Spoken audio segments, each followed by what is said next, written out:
Hello friends, ये RPSC assistant professor के जो एग्ज़ाम हो रहे हैं उसमें बिजनेस एडमिनिस्ट्रेशन का पार्ट 2 है, जिसके अंदर मार्केटिंग, कॉर्पोरेट गवर्नेंस और लॉ सब्जेक्ट कवर था। इसके क्वेश्चन के जो आंसर मुझे पता है और जो मैंने वेरीफाई किया है, मैं वो आपके साथ शेयर कर रही हूँ। इसमें फर्स्ट क्वेश्चन है कैरेक्टरिस्टिक्स ऑफ वेजेस क्या होगा इन चारों में से। तो इसका आंसर मुझे अभी भी वेरीफाई नहीं कर पाई हूँ मैं इसको, तो ये मैं स्किप कर रही हूँ। Employer is related under minimum wages act 1948 कौन से सेक्शन में एम्प्लॉयर डिस्क्राइब्ड है? तो वो सेक्शन 2 सबसेक्शन ई के अंदर एम्प्लॉयर की डेफिनेशन दी हुई है। द मिनिमम वेजेस एक्ट 1948 कौन सी डेट को फोर्स में आया था? तो ये 15 मार्च 1948 को एप्लीकेबल हुआ था। उसके बाद है objectives of minimum wages act क्या क्या है इन चारों में से। तो मेरे हिसाब से इसका answer all of the above है, because protecting workers from exploitation इसका होता ही है ऑब्जेक्टिव, क्योंकि अदरवाइज उनको एक्सप्लॉयट किया जाता था, बहुत ही कम वेजेस के ऊपर उनको हायर किया जाता था, इस कारण ये इसका ऑब्जेक्टिव होना चाहिए। Accepting the concept of welfare state, ये तो होता है इसका ऑब्जेक्टिव, क्योंकि उनको अच्छी फैसिलिटीज़ देना, उनको बेसिक लाइफ की नीड्स जो होती है वो फुलफिल करना, ये इसका ऑब्जेक्टिव होता है। और सोशल जस्टिस की सबको इक्वल वेजेस देना, सेम काम के लिए सेम वेजेस देना, और ये इसका ऑब्जेक्टिव होता है। तो मेरे हिसाब से इसका answer all of the above होना चाहिए। Section 12 of Indian trade union act किसके साथ रिलेट करता है? तो ये रजिस्टर्ड ऑफिस का सेक्शन है। उसके बाद अगला सेक्शन आता है कि कौन से सेक्शन में हेल्थ रिलेटेड प्रोविजन है फैक्ट्री वर्कर्स के लिए। तो ये 11 to 20 जो सेक्शन की सीरीज़ है उसके अंदर होता है। अगर आपको याद होगा तो इसके अंदर जो स्पीटन्स, ड्रिंकिंग वाटर, यूरिनल्स, ये सारे जो सेक्शंस हैं वो इसी के अंदर दिए हुए हैं।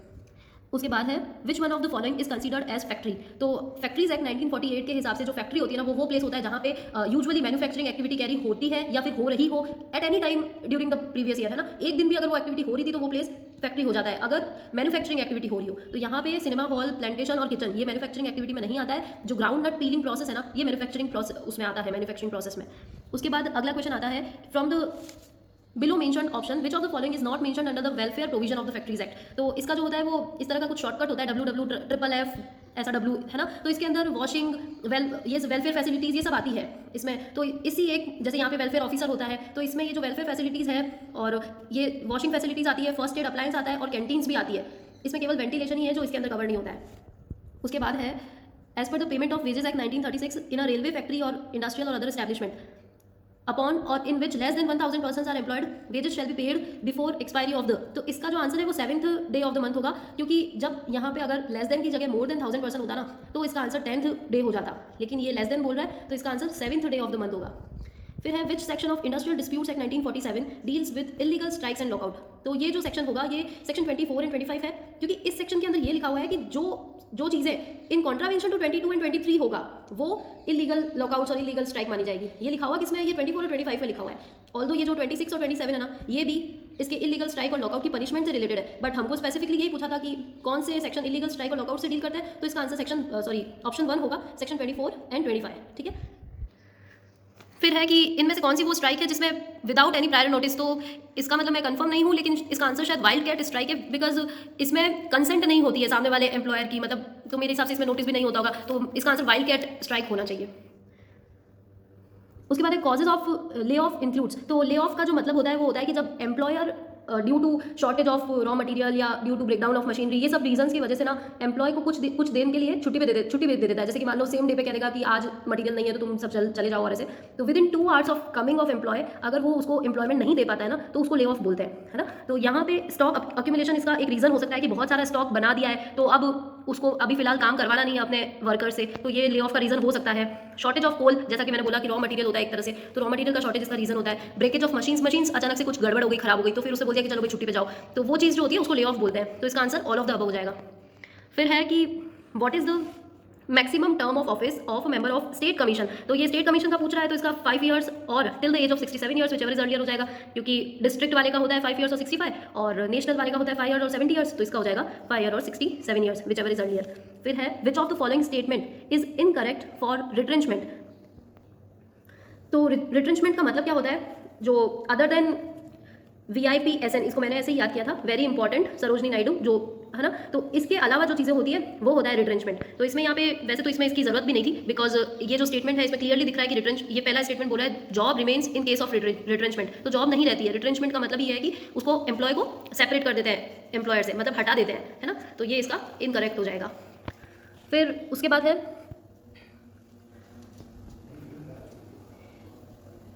Reasons for the need of consumer protection act in India. तो मेरे हिसाब से इसका answer all of the above ही है, बिकॉज अनडिजायरेबल बिजनेस प्रैक्टिसेस को प्रिवेंट करना और level of social life of the consumer increase करना और अवेयरनेस ऑफ सोशल रिस्पॉन्सिबिलिटी, ये सभी इसके रीजन होते हैं। तो ऑल ऑफ द अबव ही मेरे हिसाब से इसका आंसर होना चाहिए। और टोटल नंबर ऑफ राइट्स ये तो हम सबको पता है 6 होगा इसका। Person is not a consumer if, तो वो जब गुड्स विदाउट कंसिडरेशन बाय करता है ना तो फिर वो कंज्यूमर में नहीं आएगा, चाहे वो गुड्स विदाउट कंसिडरेशन ले रहा हो चाहे सर्विस विदाउट कंसिडरेशन, यानी हमको जो फ्री में चीज़ें मिल रही है ना, अगर कोई मान लो गिफ्ट डिस्ट्रीब्यूट कर रहा है और उससे हमने लिया और उसमें कुछ डिफेक्ट है तो हम कंज्यूमर इसमें नहीं आते हैं ना।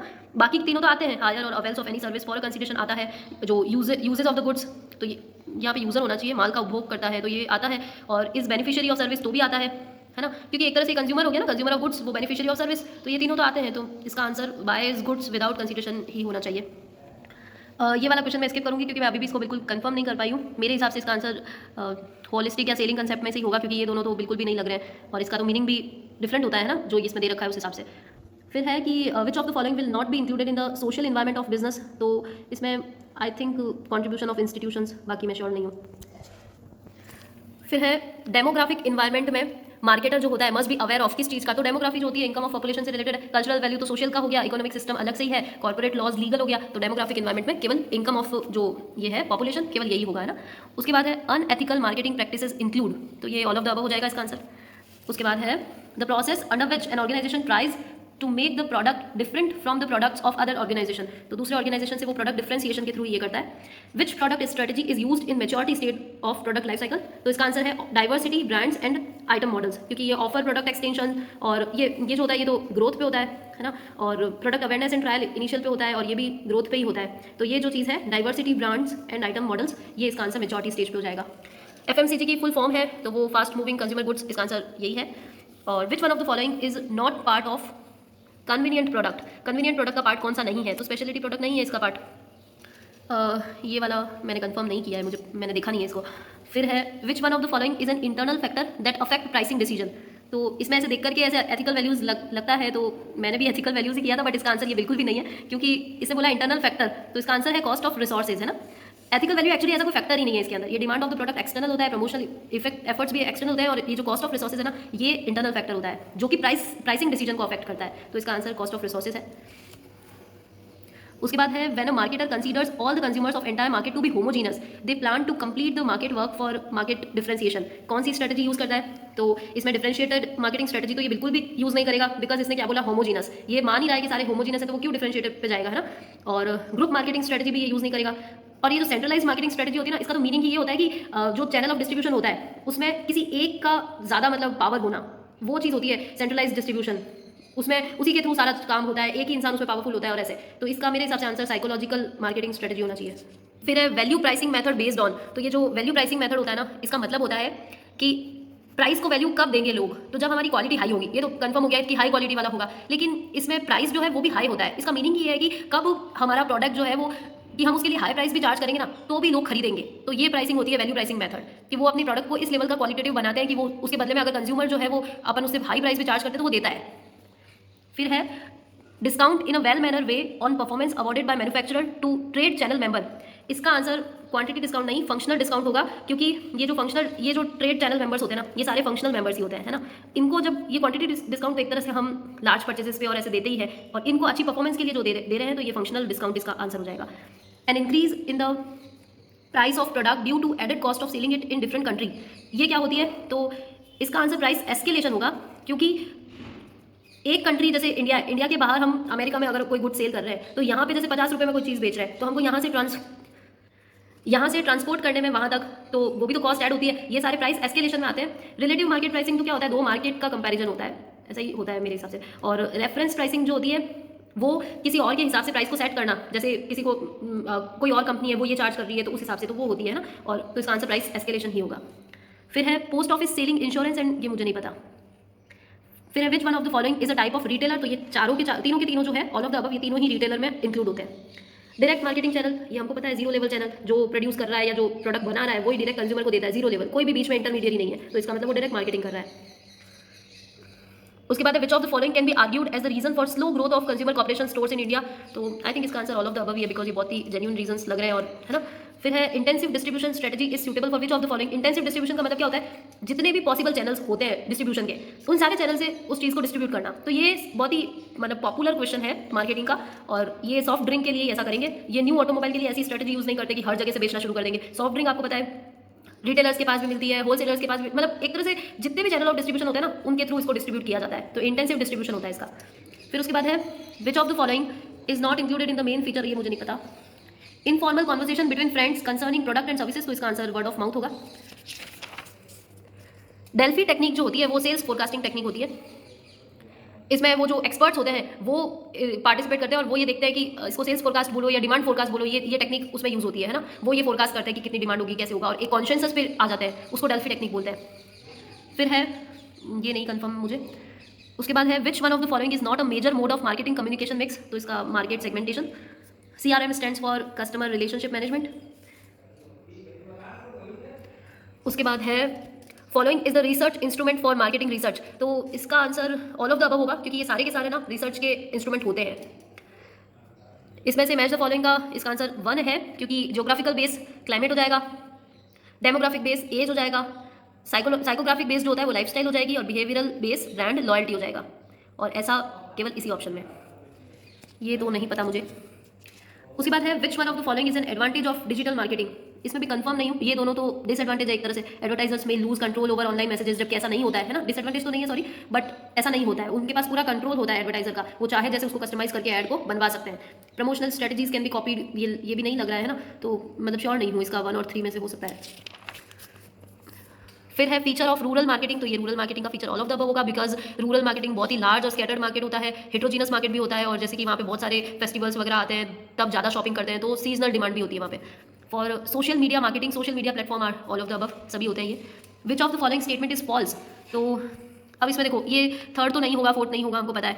अब ये services are not equipment based और services are neither perform not produced, है ना, तो इसका तो मेरे हिसाब से ये जो फर्स्ट सेंटेंस है ना, ये राइट है, बिकॉज सर्विसेज आर रेंडर्ड, है ना। मेरे दिमाग में तो यही आया कि सर्विसेज जो होती है वो रेंडर्ड होती है, परफॉर्म और प्रोड्यूस नहीं होती है, तो ये एक तरह से राइट हो गया। Services are not equipment based, ये रॉन्ग है, बिकॉज बहुत सी सर्विसेज होती है जो इक्विपमेंट बेस्ड होती है, तो ये रॉन्ग होगा मेरे हिसाब से। फिर है what is green marketing, green marketing का मतलब marketing environment friendly products and services. उसके बाद ये है, ये मैंने नहीं कंफर्म किया। उसके बाद है dash is a branch which deals with the various stages a consumer goes through before purchasing product और सर्विसेज, तो इसका आंसर कंज्यूमर बिहेवियर हो जाएगा। Step between evaluation of alternatives and purchase decision of buyer, तो इसका भी वही mixed answer, मुझे पता नहीं, मतलब 1 हो सकता है या फिर 4 हो सकता है ना, या तो ऑल ऑफ द अबव हो जाएगा, और या फिर इसका आंसर अगर इनमें से कोई एक है तो फिर एटीट्यूड ऑफ अदर्स ही होगा,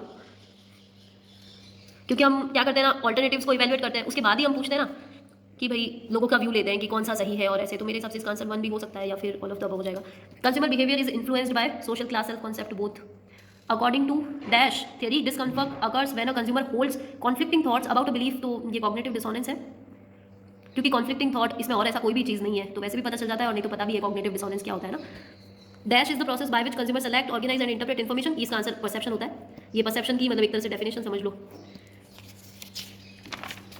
अगला क्वेश्चन है a consumer predisposition to accept और रिजेक्ट फॉरेन मेड प्रोडक्ट, इसको ना एथनोसेंट्रिज्म कहते हैं, क्योंकि ये जो एथनोसेंट्रिक लोग होते हैं ना, ये क्या होता है कि मैंने तो इसको एक्सपोर्ट मार्केटिंग में पढ़ा था, उसमें ऐसा था एथनोसेंट्रिक एक्सपोर्टर्स, वो लोग क्या होते हैं कि पहले अपने इंडियन मार्केट को या फिर जो भी उनका डोमेस्टिक मार्केट है उसे पहले पूरी तरह सैचुरेट करते हैं, उसको पूरा सेटिस्फाई करते हैं, है ना। फिर अगर उनके पास कुछ एक्स्ट्रा प्रोडक्ट्स बचते हैं ना, तो वो इंटरनेशनल मार्केट में देते हैं, यानी कि उसको एक्सपोर्ट करते हैं। अगर उनके पास नहीं बचते तो वो नहीं देते हैं, तो एथनोसेंट्रिक वो चीज़ होती है। तो मैंने फिर यही सोचा कि एक्सेप्ट और रिजेक्ट फॉरेन मेड प्रोडक्ट, तो ये कंज्यूमर एथनोसेंट्रिज्म हो जाएगा। The key share holders of supply chain, तो ये सारे सप्लाई चेन पार्टनर्स, इसमें मैं कंफ्यूज हूँ, मैंने तो ये लगाया है बट पता नहीं, मैं कंफ्यूज हूँ। फिर है the purpose of supply chain management is coordination and collaboration with channel partners, यही इसका आंसर होगा, बिकॉज प्रोडक्शन लेवल को इंक्रीज करना सप्लाई चेन मैनेजमेंट का काम नहीं होता है। Although supply chain is related to production to the distribution, but quality निकालना और ये सब आई डोंट थिंक सो कि ये उसके काम है, क्योंकि मुझे ये पता था कस्टमर सेटिस्फेक्शन होता है और प्रोडक्शन पे वो वॉच रखता है, मतलब उससे रिलेटेड उसका काम होता है, लेकिन प्रोडक्शन लेवल को इंक्रीज करना और तो आई डोंट थिंक सो। फिर पता नहीं क्या पता, इसका नन ऑफ द अबव तो हो ही नहीं सकता, है ना, तो इनमें से एक ही सेलेक्ट करना है, तो फिर इसका आंसर यही होगा। Logistic is the part of supply chain involve with the forward and reverse flow of, तो लॉजिस्टिक्स केवल गुड्स से रिलेटेड होता है, इसका आंसर गुड्स होगा। एक्सपोर्ट मार्केटिंग क्या क्या इन्वॉल्व करता है ये मुझे नहीं पता। Receipt of goods receive by the shipment company, ये बिल ऑफ लैडिंग होता है। उसके बाद which one of the following is a reason for the need of international marketing, तो इसका तो ऑल ऑफ द अबव ही आंसर है, because monopoly power, liberalisation of government policies, growing demand on buyer power, ये सब होते हैं। External macro international marketing environment, इसमें क्या क्या होता है, तो ये तो मेरे हिसाब से ना, इसमें कहाँ क्या रहा, इसमें तो ये सब होते हैं, ये कंपटीशन भी आता है, शिफ्ट इन सोशल वैल्यूज़ भी आता है, एस्थेटिक्स भी आता है। तो फिर अब पता नहीं इसका आंसर कैसे देंगे ये, क्योंकि ये 3 तो होते हैं इसके अंदर, है ना। फिर है an investment fund investing in an outside country is called, तो ये पता ही है, फॉरेन इंस्टीट्यूशनल इन्वेस्टमेंट होता है जो अपनी कंट्री के बाहर इन्वेस्ट करते हैं, है ना। हमारे यहाँ इंडिया में भी इनके ऊपर कुछ लिमिट्स होती है कि जैसे कितना % ये इन्वेस्ट कर सकते हैं, पूरी तरह तो इनको पूरा कंट्रोल नहीं दे सकते ना, तो यहाँ पे भी इसके लिए पूरा रेगुलेशन होता है। फिर है विच of the following factors would come under the term diversity, तो डाइवर्सिटी जो होती है वो इसमें all of the above answer हो जाएगा, क्योंकि सब में ही डाइवर्सिटी आती है ना, तो इसका answer all of the above होगा। फिर है factor that contribute to cultural lag include, मेरे हिसाब से सेंटिमेंटल फैक्टर्स इसका आंसर होगा।